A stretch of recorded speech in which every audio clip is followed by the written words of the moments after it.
Good morning, and welcome to Holy Crow. We have up here in the studios tonight, Abbie Hoffman, and we're going to talk about all sorts of different things. His book a little later. I think you want to start off with some words and just talking about Ireland. About 4 months ago, I had gotten deported from Belfast through the cooperation of Scotland Yard and the courts here in this country, who ordered me back. And a number of my friends who I'd met with from the, well, I don't even know if I should say where they were from, but let's say people involved in this freedom struggle there had been picked up and put in jail. And when I was watching tonight, on the news, the reports from Belfast, I was reminiscing about those times. I had given about 3 days ago, I called up a group in London called the Friends Magazine, who had introduced me to the people in Belfast, and they're establishing a fund for political prisoners, a defense fund for Irish political prisoners, and I gave them the entire rights to steal this book. It's going to be coming out in England. Not just royalties. I might mention that Steal This Book is the title of your new book, which just came out, which we'll be talking about a lot later, probably. So I thought maybe we could play the... brought back some Irish songs from Ireland when I was there, and I thought maybe we could play them. The first one is Rising of the Moon, done by a group called the Dubliners, one of whom I met. Maybe we could play it. It's a traditional Irish fight song. Okay, we'll listen to that. There are thousands of these songs. A nation, once again. They have thousands of them. They all sing and drunk all the time. They gave me this a snuff box used by Miora Riordan, a woman who fought in the original Easter Uprising in 1916 or 17 with James Connolly. And she died about 1952, and it was her snuff box, and IRA gave it to me. So if maybe somebody knows of some, I don't know the scene here in the States too much about what kind of groups and the politics of, the different groups involved in the Irish civil rights struggle. But maybe somebody knows and could clue me in, because I have some real good friends who are up there. If anybody does, they can get in touch with the station. We'll give out an address later on, and I can transfer it on to you. If you just tuned in, like a few minutes late, I'm Elliot Crow, and we're talking to Abbie Hoffman. How would we classify you? I know you're wearing into Yeah. I ain't Irish. Well, I didn't expect to be talking about it, and I really don't have any questions or anything. So, how would you classify yourself? I mean, to give an introduction, you call yourself a yippie, or the people who you were working with. Prolonged infantilism. The people who you're working with to make your record, which you said you did yesterday, the ZBS media people, they sent out a sheet, and it said, classified you as a contemporary radical, I think, and a regular mischief maker. So, whatever. I guess there are a lot of adjectives. I don't know, because I was just on the CBS show, CBC, I think, Canadian radio. Yeah, CBC. There's a big fight up there because this book is banned there. Yeah. And not only banned, but by the government, for which I'm banned too. I think I set the Canadian league record by getting deported twice from that country. But the book, about a week ago, they were being smuggled in, and the Quebec provincial police raided the warehouse in Montreal and stole it. So they were asking, you philosopher, artist, this, that. Yeah. Maybe you could run down what the book is about. One of my parents' great disappointments is that I never stuck with a career. What do they say now? Do they... Well, they're confused, Yeah. Could you just, run down basically what the book is for people who don't know? You don't have to go into specifics. Well, it's basically how to steal everything. Yeah. I mean... its greatest moment is with its cover, and it steadily decreases till the back of the book, which has a picture of me stealing the book, and the list of 30 publishers who rejected it. Yeah. I was forced to publish it myself, which was some trip. But it has advice on how to steal just about everything in the country, and how to start underground newspapers, do guerrilla television, radio. Survival stuff, survival and fight. survive, fight, and live free. We'll get into that. How long did the whole bit with the publishers last on? I mean, being rejected. That phase of the book, there are a number of phases. That phase lasted about 3.5 months, 4 months. And but actually it delayed. This book should have come out about in December, and it came out in the middle of April. So unfortunately, some of the information is a bit stale, because modern day capitalism keeps changing, and of course, with a fluid counterculture, I mean, a lot of the survival numbers, keep changing and stuff. So you mentioned I'm going to do another one. I'm going to revise it. So Steal This Book 2. Volume 2, yeah. We were talking before, and you mentioned something, how you think capitalism is gradually or steadily turning into a thing where there'll be no money. It'll be all, credit cards and everything.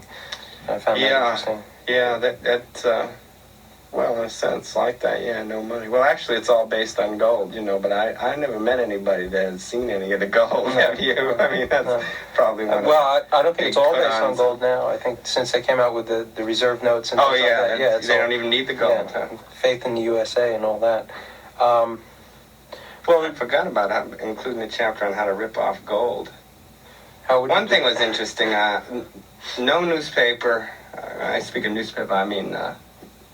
major daily newspapers will accept the San Francisco Chronicle will accept any ad for the book, and the chief paper involved, of course, is the New York Times, which refuses all ads. And it was interesting because they said they refuse the ads because the book advocates illegal activity. So I sent them this letter that I had a chapter on stealing classified information, but I thought it was too heavy to include in the book. So it was weird. But you see, there are limits of free speech. I mean, I tried to write a book that nobody would publish, which is kind of hard if you've had 2 books that have sold, have been very successful. Yeah. Random House. I just said, you're not going to publish this book, and they just couldn't believe it. And for 6 months, while I was working on the book, writing it together, while people were doing research and everything, all this activity was going on. They looked at about 10 different manuscripts of the book, 10 different rewrites, and finally they just said, we can't do it. Well, did you do this just like, since you were saying that you were writing it so no one would publish it, were you trying to prove something? I had the title. Yeah. See, I did this book called Woodstock Nation for them. And on the back of the book, it said, Steal This Book. And when I was in Cook County Jail from this trial in Chicago that we had a couple years ago. Yeah. You remember. Yeah, Chicago 7. 8, 10. 8, yeah. 200. The numbers change every day. We don't like the number thing because it's IBM, see. Immediately that's reduced to a number, In fact, we used to play games. They'd say, you're in Chicago 7? I'd say, yeah, I'm number 3. Should have gotten shirts with. Anyway, we were in jail, for a while there, waiting a appeal court decision on the bail. And at that time, the second printing of Woodstock Nation came out. And when we got out, I looked at the book in a bookstore and saw that on the back of the book, lo and behold, Steal This Book had vanished. And I stormed up to Random House, and I went in and grabbed Bennett Cerf by his bow tie and said, you've just committed an act of censorship. You've destroyed, my book. I mean, I relate to the books, frankly, as sort of painting kind of things. I mean, I can't read. I mean, I just can't read, I look at books, I feel them, I read them from back to front, I read reviews and lie and say I read the book, I can't read too good. So, but I knew that this was a bad thing that they had done. They had chopped a thing off the book without telling me. And we of course had a contract where they were not allowed to touch a word. So I started screaming and everything. I said, get your lawyers up, So lo and behold, on the third printing, it goes back on, see? Then I get involved in, something else. I don't know, another part of the country. The fourth printing comes out, and it's off again. See, because he kept getting these letters from book dealers, blah, blah, blah, how can you say that? So, the people who have Woodstock Nation can look on the back, and if it's an odd edition, they'll see Steal This Book. If it's an even, they see the Random House version, which is, castrated. So I figured it was doing so good on the back, right? I just had to get it on the front. And I said, if I make it the title, no publisher can help what they're going to do. They can't chuck it if it's the title, right? So I had the title. Then it was just a matter of devising the content. And I had done this pamphlet called, Bleep the System. Yeah. Simple life. And then we had given out free a survival manual on how to live free in New York, and then it was a question of, how do you live free in the U.S.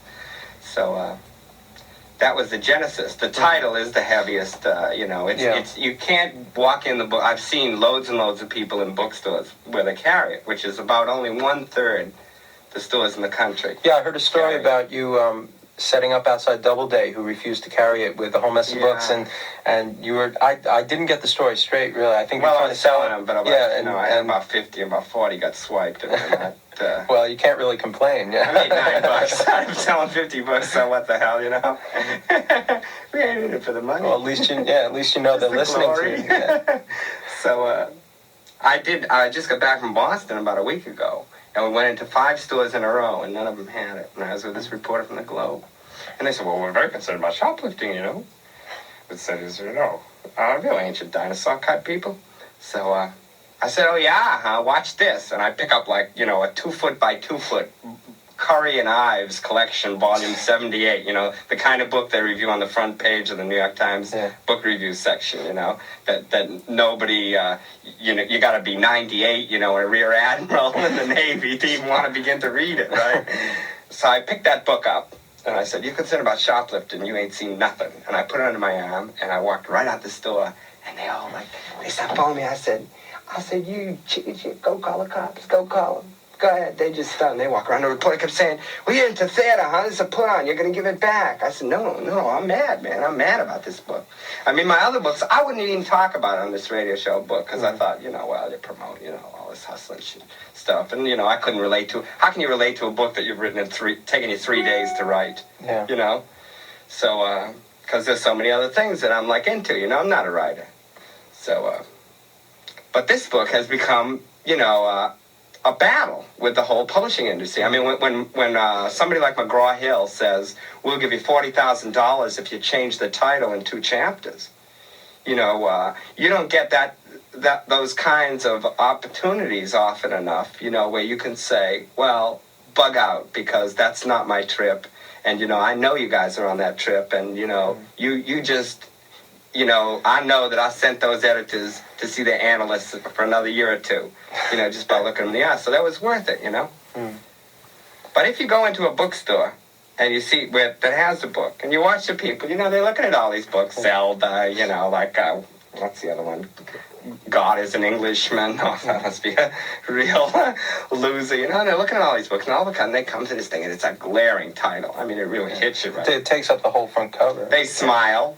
It's made just the right size to fit into your pocket, so they know they can, they smile, they touch the book, and then they look over both shoulders simultaneously, and in that split moment, every idea that they have about property, about risk, about law, about their relationship to society's relationship, goes through their heads. And that's the meaning of the title. That's what it's supposed to do.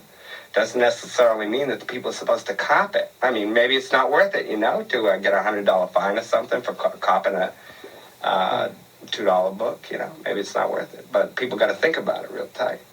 And the storekeeper's got to think about it now because it's sold 200,000 books already in 3 months. Is it sold or distributed? Well, distributed, right? Yeah. Printed. Yeah. It is selling. The Times bestseller list. The Times ran... and this is with only 1 or 2 reviews in the country, barely no ads, word of mouth, and 2/3 of the stores not carrying it. And loads of distributors not, and... So, free speech has its limits. See, that's the point. You can say certain things. The Times ran a big article or big review in their book review section. I think you told me to read it. It was a pen name I use. It was. Is it? Do you? No, it's a pen name. Yeah. Really? Yeah.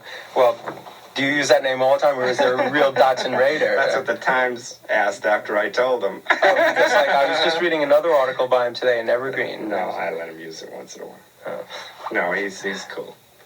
Oh, well, it was a straight review. You did read. Yeah. They've always given my books good reviews. It's weird because every book I write about the New York Times is the worst thing going. Well, it's they're trying to co-opt me. I really like them. I like them for that review. Yeah. They've changed my consciousness because the review was an honest review in the fact that they did not omit the part about their own advertising department will not accept any ad for the book.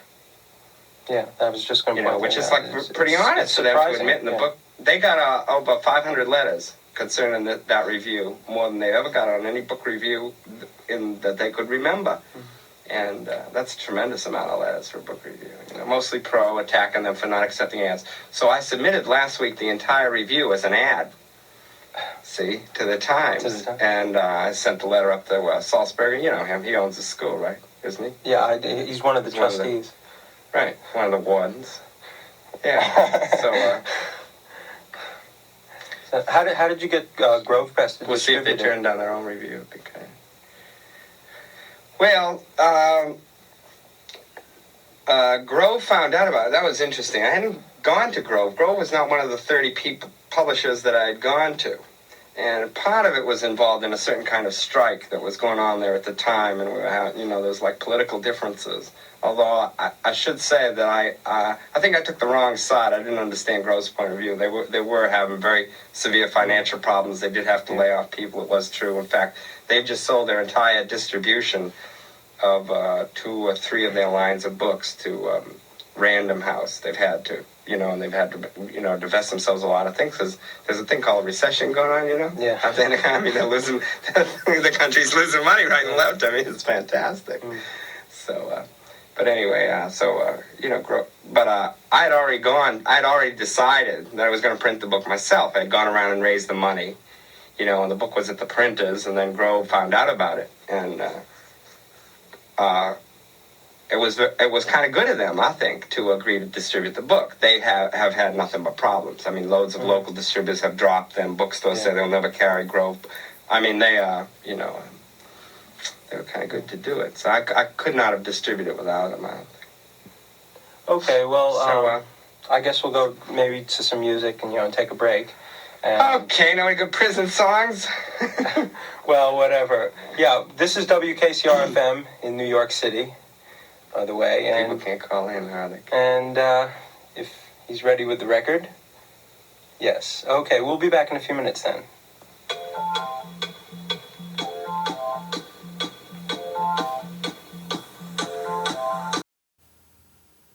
I don't sleep on Okay, we're back. If you just tuned in, I'm Elliot Crow. I should say that. I like music. And I'm talking to Abbie Hoffman. And, well, we've been discussing your book.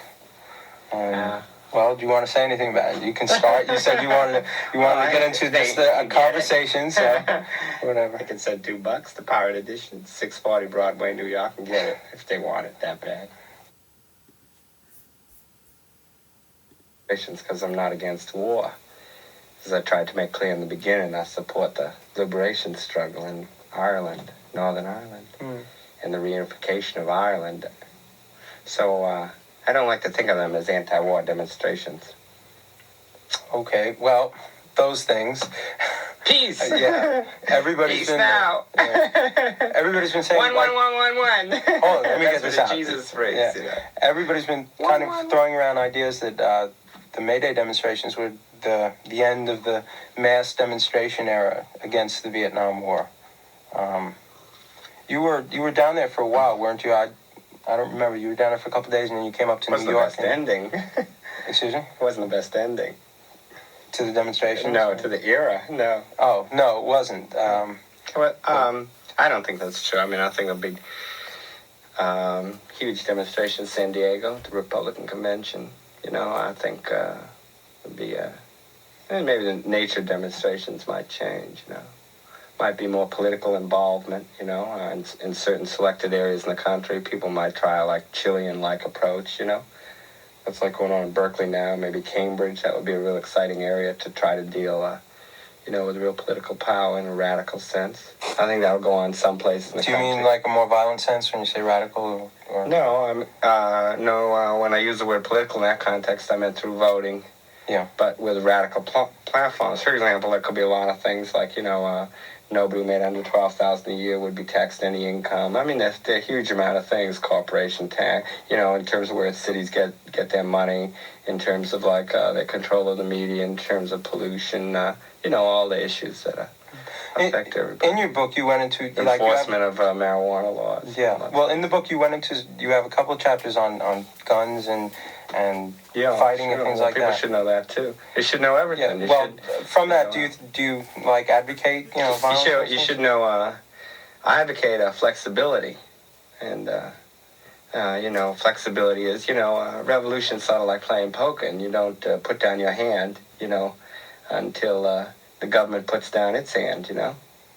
And so saying, one reason I don't like most of the demonstrations that say peace coalitions, people's peace, we are for peace, love, love, love, love, love, love, love, love, is because that then becomes a chief issue. They go and they say, we're having demonstrations August 5th in Washington. Are they going to be peaceful?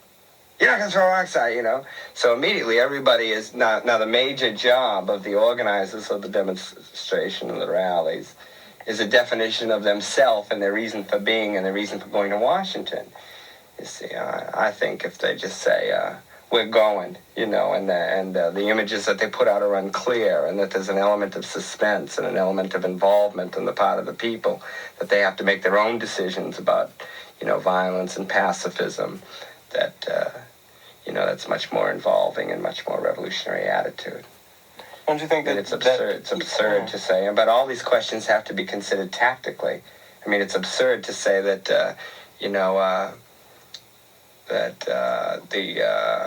the IRA should put down their guns while they're occupied by 20,000 British troops. Are running up and down their streets while they're faced with a condition in which the unemployment level among Catholics is about 49%.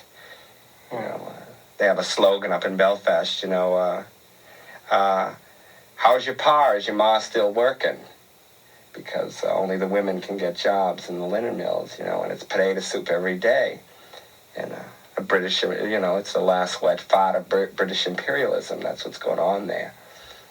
So, when you're in a situation like that, or you're, a Vietnamese living in the Mekong Delta, and then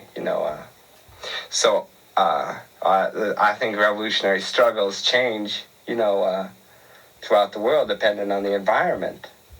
Well, don't you think that people here, they're tactical considerations. I don't think morality is dependent on the vigor and the amount of commitment one makes to the struggle for freedom. It has nothing to do with the type of weapons you use, frankly. Well, sort of like stealing. I make that point in that quote, in that article that appeared Sunday.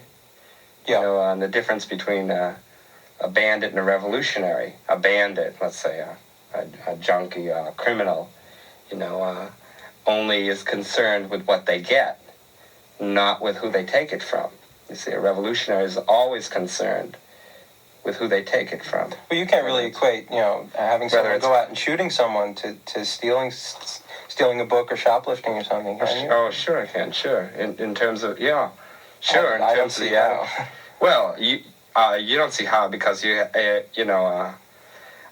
not been involved, and I don't think I would bet you've never seen a gun. I have. You have seen one? Where? Yes. Around Columbia? Not around Columbia, no. Where? I went deer Long hunting. Island? Yeah. Where? Huntington, Long Island, where I'm from. I went deer hunting once upstate. I carried a gun. I didn't shoot it. Didn't get anything, but I've seen a gun. You killed Bambi! Say 10 Hail Marys. Get on your knees. I can't. You killed Bambi! No, I didn't. I didn't even see it there. Butcher!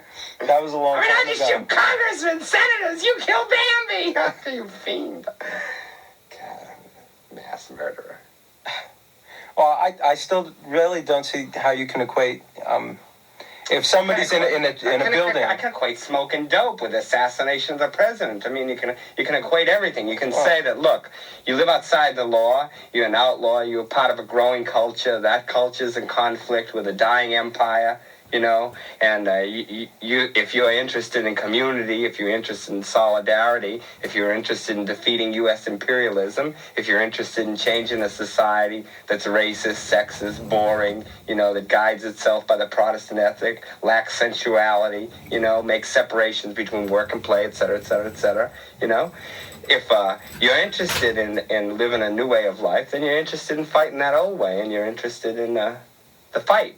Fight, team, fight. Yeah. Don't you think, though, that if there aren't that many people fighting that way, really, I mean, as percentage-wise or whatever, but... Well, people define fight in their own way, you know, but they're constantly programmed to be pacifists. It's not unusual to say, I mean, if you were having this discussion with some of my friends from the IRA, like I said, they would not understand what you're talking about. If we were in France, they would not understand. You know, if we were in Uruguay, they wouldn't understand. North Vietnamese wouldn't understand the thing you were talking about. It's only in the country, you see, that owns 58% of the world's natural resources, which has the most imperialism of any empire, even the Roman, all those empires, Babylonian, were nothing compared to this one in terms of what it owns and what it controls. It's only in a country like this could there be a strong pacifist movement among radicals. See, but I think it's changed. I mean, people that live it, you know, counterculture, the hitchhikers, the people who have to survive on the Lower East Side, you know, which is essentially a jungle in a kind of way now. You know, it's a good thing they don't have your view. Frankly, I think, you know. Well, I'm not saying... I mean, they'd be dead. No, I'm not saying that if someone's coming after you, you shouldn't go after them. I'm just saying that you take people who are out... basically, it's so... Well, I don't see them as the same thing. I see, you know, like... Well, it depends on where the bomb is. And you never waste a bomb like you never waste a rock. And random violence is random propaganda. It's absurd, you know... That's what I mean. To get involved with. But blowing up the Capitol is a very brilliant revolutionary theater, very, you know, pinpointing a symbol of power, the getting away with it, the fact that there's a living, fighting underground that exists in this country is an inspiration, I think, to all young people who want to start out on another new way of life. You say, wow, I mean, I'm thinking about dropping out of school. Say, wow, there are people that the FBI can't even catch, and they're running around issuing tape statements. And Bernadine Dawn was Fugitive of the Week Sunday on the FBI show. Did you see that? No. You ever see From Zimbalist, the FBI? Yeah, I've seen it. That's great. I watch it. A lot of my friends are on it. I cheer for them. You know? But at the end, you know, they come on to say, if you've seen Miss Bernadine Dawn running around, please do not try to apprehend her. She's armed and considered dangerous and known to resist arrest. Call your local FBI. We should call them now. I've seen her on the subway coming up.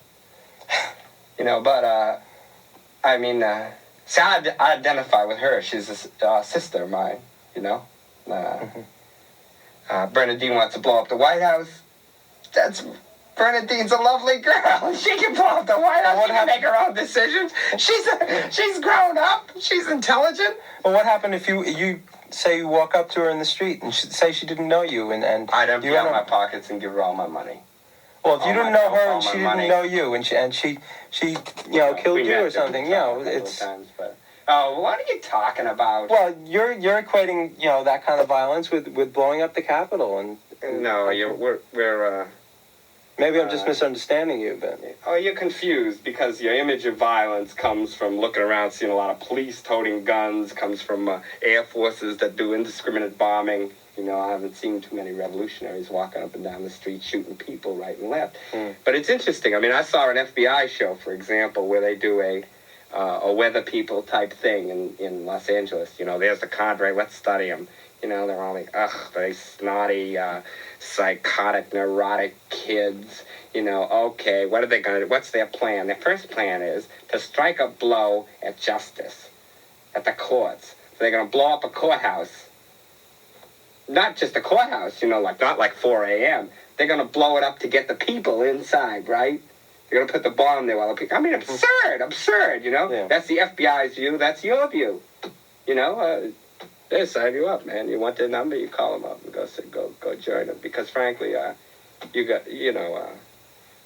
don't think you're seeing things right. Well, maybe that's why you're here. Che said that there's no revolutionary... You think Che was an evil guy? He probably killed 20 or 30 people. I was a doctor. You know, he's in love with life, you know?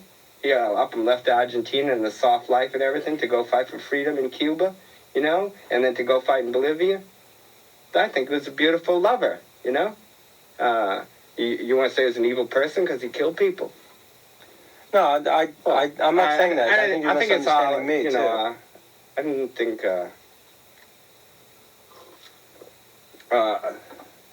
you know, life wiggles. There aren't no absolutes. Yeah. I mean, we're general statements from there. I mean, you know, no matter what you say. Right. So. No, I was just wondering that if you thought that... If Bernadine feels it's right to shoot you, I might agree with her. Well, okay. I'll certainly consider her opinion. Well, it's nice to know you have a friend. The only thing that I was trying to get at is whether you thought that people reading... You believe in God? No. That figures. See, that's your first mistake, man. Are you a sophomore? Do you? Are you a sophomore here? Yeah. Sophomore. Mm-hmm. Good in engineering? Yes. Yeah. Well, when you get into... What? When you get into something really good like archaeology and you start digging around, you'll see God. Do you believe in God? Sure. Yeah, sure.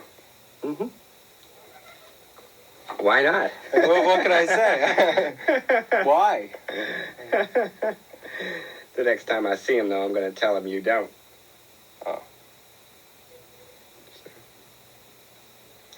Well, what can you say to that? I'll give you a clue, though. When you go to heaven, wear bowling shoes because you don't want to mark up the floor. Right? He'd like that. I'm very into God because Sunday, you know... You know why? Because I just figured out the theme song of your show is called what? 6 days on the road. Right, and you don't say what happened on the 7th day.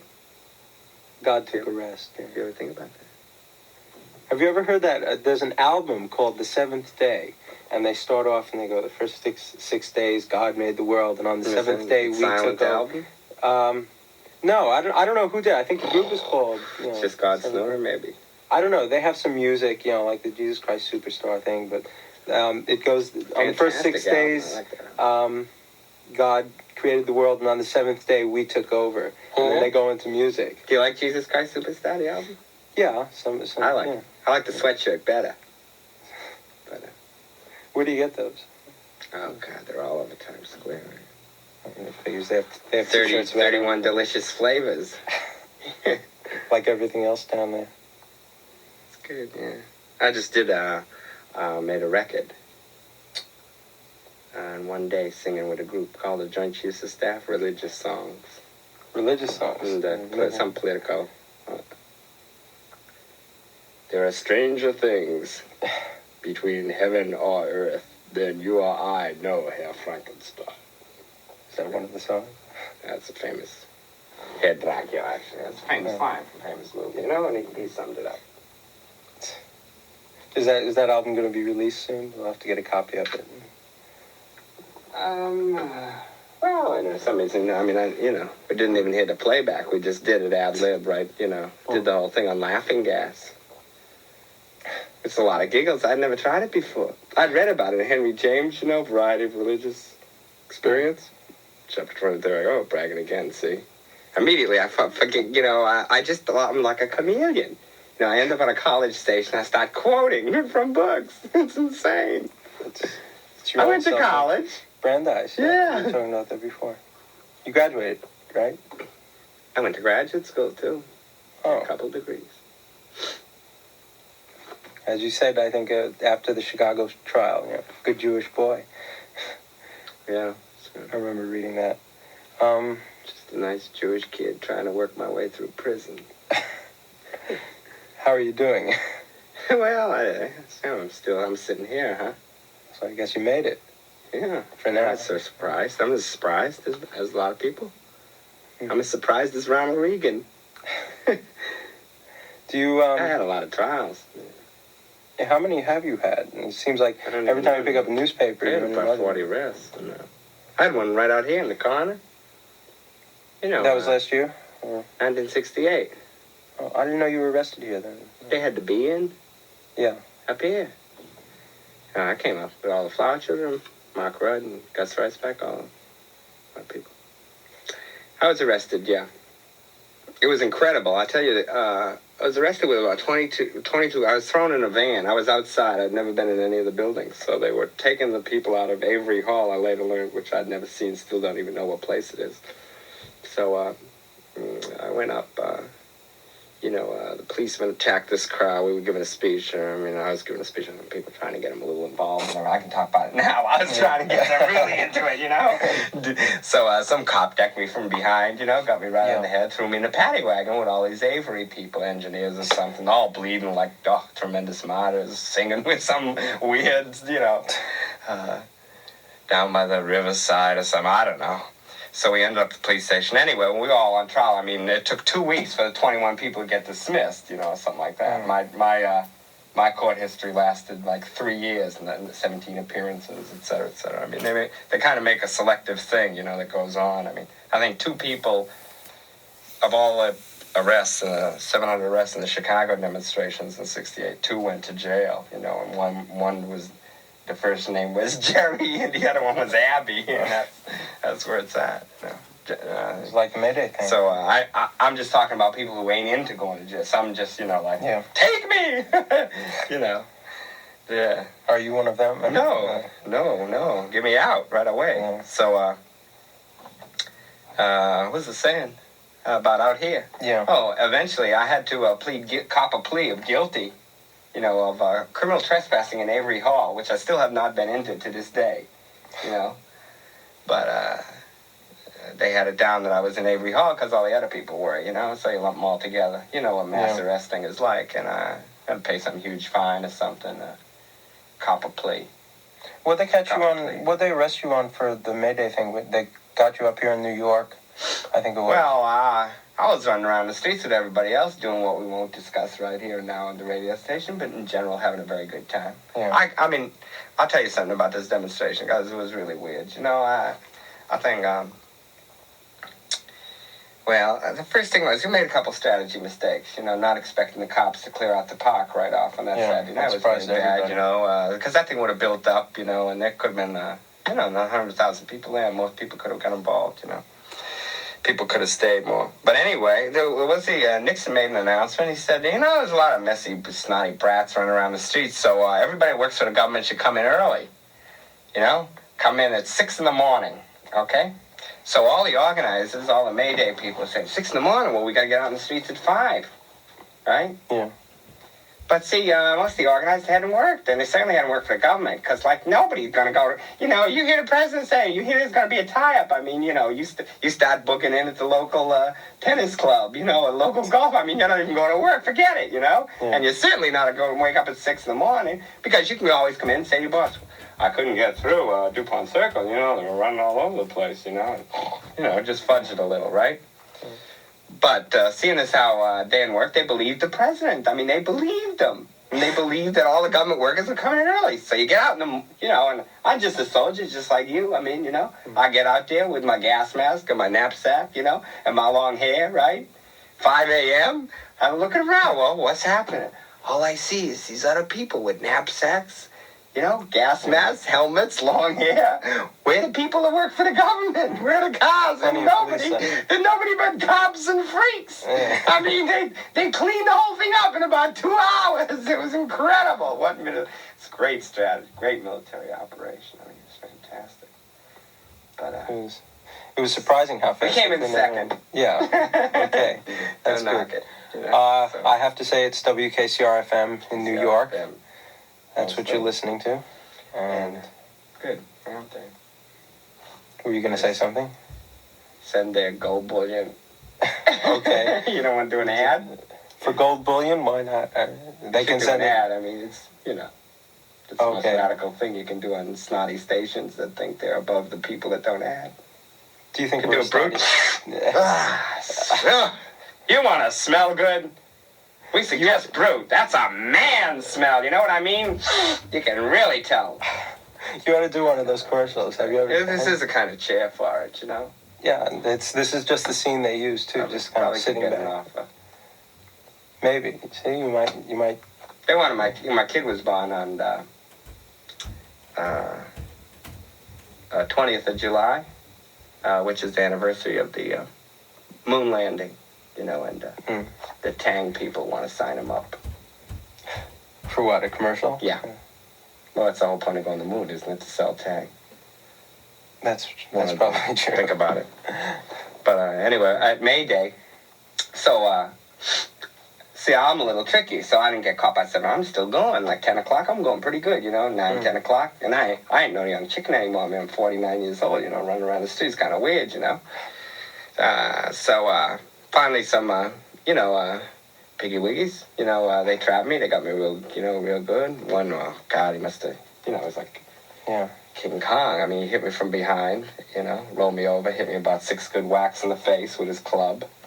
And I passed out a few times, you know, threw me in a bus, and I got dragged into the compound, thrown in the car. Never really arrested, you know, no papers filled out, nothing. And people were cool because they all recognized me, but they didn't say nothing, you know. And I got patched up by Dr. Spock. Yeah. Really? Yeah, in the car he was in there. Yeah. It's not. I said, he comes staggering into town. I said, hey, Ben, how come you're making house calls? So he didn't charge. It was good for the right fee. The price was right. So then I got smuggled out of the car. I actually escaped from jail. And I ended up back in New York. About 5 days later, the FBI was like crawling all over our place in the Lower East Side, you know, and they put me in real rough stuff too, man. What they charge you with when they grabbed you up here? Well, seeing as how I had a broken nose and a slipped disc and 20 stitches in my head, they charged me with assault. Can't argue with logic. Then they charged me with crossing state lines to incite riot for a speech I gave in Norman, Oklahoma, about 3 days before advising people to go to Washington. And it's a real study. I mean, I would say the 40 arrests I had, everyone was involved in free speech, just like the book, you know, it's having trouble. They're all free speech cases. This Interstate Riot Act, which was the same thing in Chicago, you know, 2101. It's a fantastically brilliant act. I mean, if there are any law people up, you should get them up and talk about that law. It's very Strom Thurmond Civil Rights Act. You know, you remember him? Great civil rights leader. Not very well. Malcolm X. Whitney Whitney Young. Martin Luther King, Strom Thurmond, you remember? Strom Thurmond, I'm not that familiar with the others. He did a lot of marching and singing. You don't know something? Oh. Here's with Snick in the early days. So, he has this anti-riot act, part of a civil rights law. So, I got 5 years in Chicago for it. I faced another 5 in Washington. And the speech I gave was like 10 minutes long, you know, not very awe-inspiring. It was a spur-of-the-moment kind of thing. I'd been in Stillman, Oklahoma. Yeah. You know, it was a typical kind of speech for me in a place like Oklahoma. I mean, we had a year before I'd been invited there. You know, a couple state senators will then sue the university, saying that they can't use the funds for this, et cetera, et cetera. The legislators will start enacting a law that says I'm not allowed into the state. You know, clearly unconstitutional. But now the onus is on the defendant, or like the student group, to fight it in the courts. Well, the ACLU and a student group fought it in the courts and finally won after a year and after spending $3,800. You know, so in a number of states I'm banned. But anyway, I went to Stillman, Oklahoma, you know, because it's close to my home. I was born in Muskogee. Muskogee. It's one of those names you always hear people talk about. Okie from Muskogee. Yeah. How big is Muskogee? I ain't from there. It ain't too big. Merle Haggard sings out there, you know him? Yeah, Jesus. Well, so I gave the speech in Stillwater, and then some people said, you know, you should come down to the University of Oklahoma. in Norman, and I spoke for about 10 minutes ad hoc, and it's just like, go to Washington. I think there were about 4 lines in the speech. We're going to make Washington look like a YAF convention. We're going to make Washington's going to make Chicago look like a YAF convention. That's one line.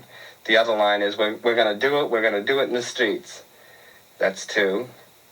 The third line is, if the government doesn't stop the war, we're going to stop the government. And then I turn and look at my imaginary watch and say, they have 47 hours left. Okay, those 3 lines, the gut hardcore case against that the government has against me.